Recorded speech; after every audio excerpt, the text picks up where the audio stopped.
Shona Bangla was a literary festival that I got invited to by Saeed, and he runs an amazing event in Leeds that I went to, which was the International Conference for Poets, and I read there. Ahmed, who is the director for Sauda Arts, or Shauda, I've worked with them before as well in London. So I was invited to Bangladesh, and this is a man that makes dreams come true. And he was like, "What are you doing in January? Are you going to come to Bangladesh?" And I was like, "What are you talking about?" And within 5 or 6 weeks, everything was organised, and I was coming to Bangladesh. So here I am. And it was a wonderful festival. So many different cultures in quite a small town. Compared to what could be massive national festivals, and all sorts of cultures, and a massive platform for interculturalism and mixing Bengali arts with British arts. And you had Mike Sheriff there, who's also an academic from the UK. What other nations that I'm missing? British, yeah. British, yeah. And some joined from Canadians as well. Yeah. So yeah, it was a wonderful event, and really full as well. And everyone took the podium at one point and had the space internationally to talk about their practices and what they are doing. So some people were writers, some people were novelists, some people were poets. I'm an educationalist, so when I was on the podium I spoke about my charity that I run, which is A Blind Bit of Difference in the UK, which is for disabled people and people with autism. And to be given the platform in a completely different continent and talk about what I'm doing was amazing.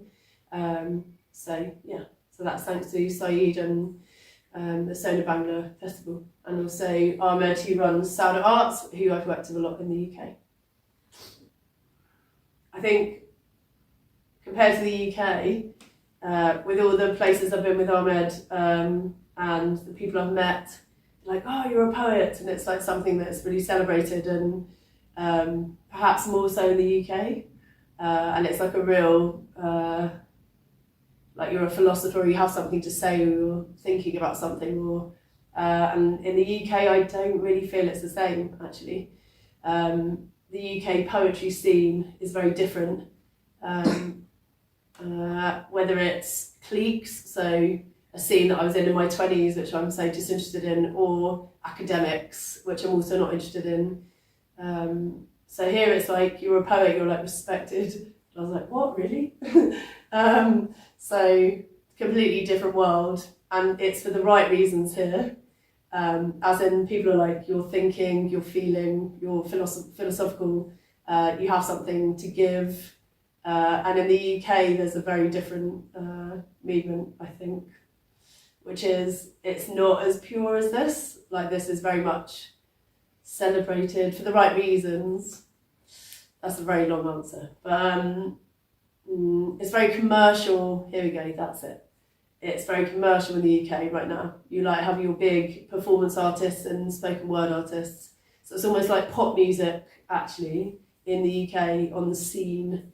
But they don't really have a lot to say. Yeah, so good. We went to the river Podda. So how I say it properly? I say Podma in my stupid British accent. Yeah, we did. And then, of course, because we have Kaiser and all weird shit happens when you have Kaiser, there was like mist. It was normal, and then like it's like this mist descended upon us, like when we were there. And he was like, "Let's take a film." And I was like, "Okay." And his guide, your friend, said, "If you look across the river," oh, we can't, because it had disappeared in this mist.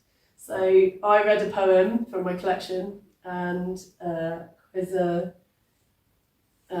sang some music, and that was it. And then we all went home, and it was a bit like weird.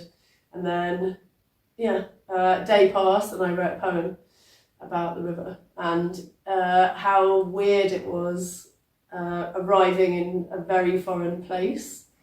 And if I'm honest, as a woman. Bangladesh is quite hard as a white woman, because it is. You're stared at from the second you come off the plane. They're like, which is fair enough, because like 70% of people have never seen a white person. But sometimes it's more than that. It's like whether you are the right religion or anything like that. So I've travelled a lot, so I'm very used to it. But if everyone's lovely, anyway, to make it positive, within like 200 metres of coming out of the airport, some cab driver, love a cabbie, like in London, all right, go, it's like, get in my cab. And he just like hung out and was like, welcome to Bangladesh, like this. And like my whole soul went, yes, it's going to be fine. Because I'm not going to lie, you know, I have my brethren, I've got my boys from London and Leeds.